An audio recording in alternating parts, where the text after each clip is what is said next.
NDA सरकार से पूछना चाहती हूँ, आप मणिपुर पर देश की जनता से माफी कब मांगोगे? आप किसान आंदोलन में शहीद हुए 700 से अधिक किसानों के परिवारों की माफी कब मांगोगे? नोटबंदी के चलते हजारों लोगों के परिवार और छोटे कारोबार बंद हुए, उसके लिए माफी कब मांगोगे? हाथरस के लिए, उन्नाव के लिए आप माफी कब मांगोगे?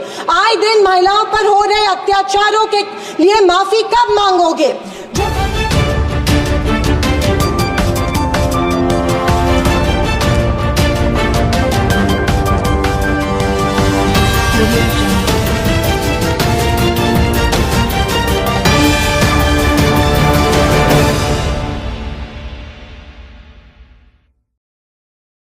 परिणीति शिंदे जी हो गए। मुझे आपने इस ऐतिहासिक दिन में अपनी बात रखने का अवसर दिया, मैं आपका तहे दिल से शुक्रिया अदा करती हूँ।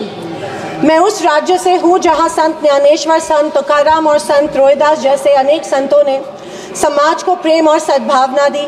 दूसरी तरफ शिवाजी महाराज, संभाजी महाराज और शाहू महाराज जैसे शूरवीरों ने अपनी दूरदृष्टि से सामाजिक एकता और न्याय संगत समाज प्रणाली की स्थापना की। मैं उस महाराष्ट्र की पुत्री हूँ जहाँ महिलाओं के अधिकार सुनिश्चित करने हेतु अनेक आंदोलन द्वारा महात्मा ज्योतिबा फुले, क्रांति ज्योति सावित्रीबाई फुले जैसे समाज सुधारकों ने समाज को एक नई दिशा दी। मैं उस महाराष्ट्र की बेटी हूँ जहाँ के महान सुपुत्र डॉक्टर बाबा साहेब अम्बेडकर जी ने इस देश को संविधान के रूप में एक सशक्त और न्याय संगत लोकतांत्रिक मूलाधार प्रदान किया। पर आज उसी महाराष्ट्र में बीजेपी के सरकार के शपथ विधि के बिल्कुल 5 दिन बाद उसी संविधान की प्रत की विटंबना की जाती है। मैं इस बात का निषेध करती हूँ। परभणी जिले में संविधान के प्रत की विटंबना की गई। संविधान के हीरक महोत्सव के उपलक्ष्य में जब मेरे विचार रखने का मौका मुझे मिला तो मैं ये जरूर कहूंगी कि संविधान सिर्फ एक किताब या नियमों की एक संगति सूची नहीं है, बल्कि मेरी जान है संविधान, मेरी पहचान है संविधान और इस देश की आत्मा है संविधान।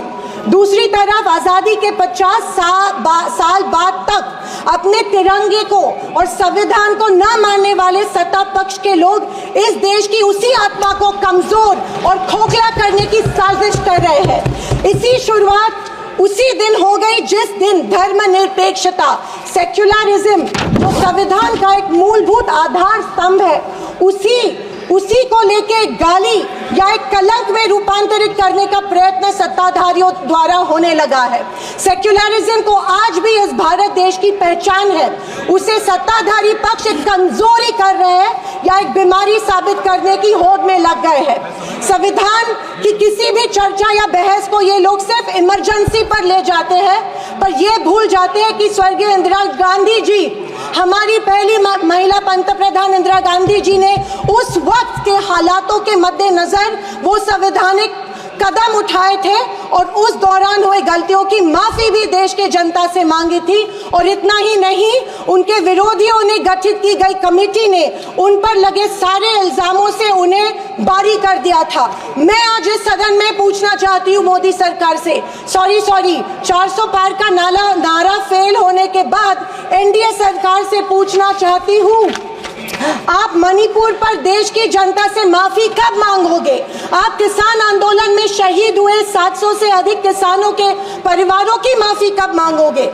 नोटबंदी के चलते हजारों लोगों के परिवार और छोटे कारोबार बंद हुए, उसके लिए माफी कब मांगोगे? हाथरस के लिए, उन्नाव के लिए आप माफी कब मांगोगे? आए दिन महिलाओं पर हो रहे अत्याचारों के लिए माफी कब मांगोगे? जो बदलापुर में मासूम बच्चों के ऊपर मोलेस्टेशन हुआ, उसके लिए आप कब माफी मांगोगे?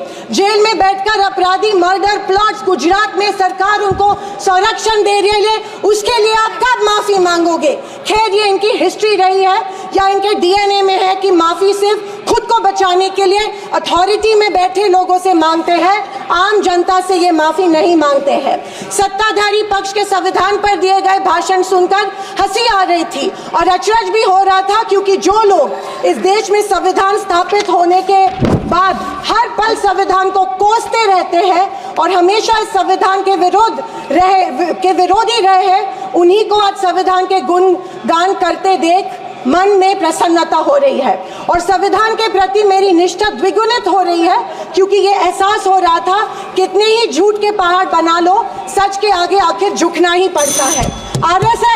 आरएसएस ने तिरंगा को माना नहीं था।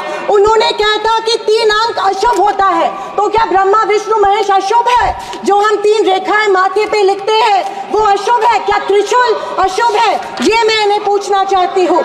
वर्ष 1993 में आरएसएस ने अपने श्वेत पत्र में संविधान को कचरे का ढेर करार दिया था। क्या ये तिरंगे के खिलाफ नहीं है? तत्कालीन आरएसएस प्रमुख ने उस टाइम संविधान को बदलने की मांग की थी। धन्यवाद। आरएसएस महिलाओं को हमेशा पुरुषों से कमजोर समझती है। आरएसएस हमेशा महिलाओं को पुरुषों से कमजोर समझती है।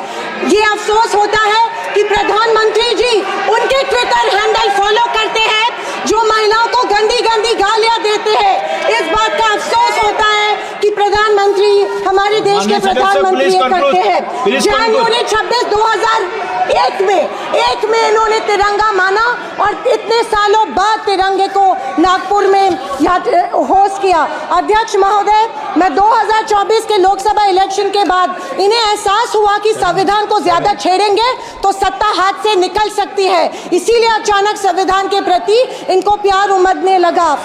अध्यक्ष महोदय, विशेष रूप से राजनाथ सिंह जी ने, मैं उनका सम्मान करती हूँ, बयान में जाने अनजाने आजादी के बाद से लेकर 2014 तक सारी कांग्रेस सरकारों को ऐसे सर्टिफिकेट दे दिया जिसे कोई झुठला नहीं सकता। उनके मुताबिक संविधान की बदौलत एक गरीब का बच्चा प्रधानमंत्री बना, लेकिन उसकी नींव सर 2 मिनट सर प्लीज। मैं आखिर में यही कहना चाहती हूँ, मैं भारत का, मैं कुछ पंक्तियां कहना चाहती हूँ। मैं भारत का संविधान हूँ, लाल किले से। अध्यक्ष महोदय, बोलना शुरू करें। हिंदी की एक प्रसिद्ध कविता की कुछ पंक्तियों से। एक सेकंड, मैं भारत का संविधान हूँ, लाल किले से बोल रहा हूँ। मैंने तो समता सौंपी थी, तुमने फर्क व्यवस्था कर दी। मैंने न्याय व्यवस्था दी थी, तुमने नर्क व्यवस्था कर दी। हर मंजिल ठहरी कर डाली, गंगा भी मैली कर डाली। न्याय व्यवस्था भी रोती है, गुंडों के घर में सोती है। गांधी को गाली मिलती है, डाकू को ताली मिलती है। क्या आपराधिक चलन हुआ है?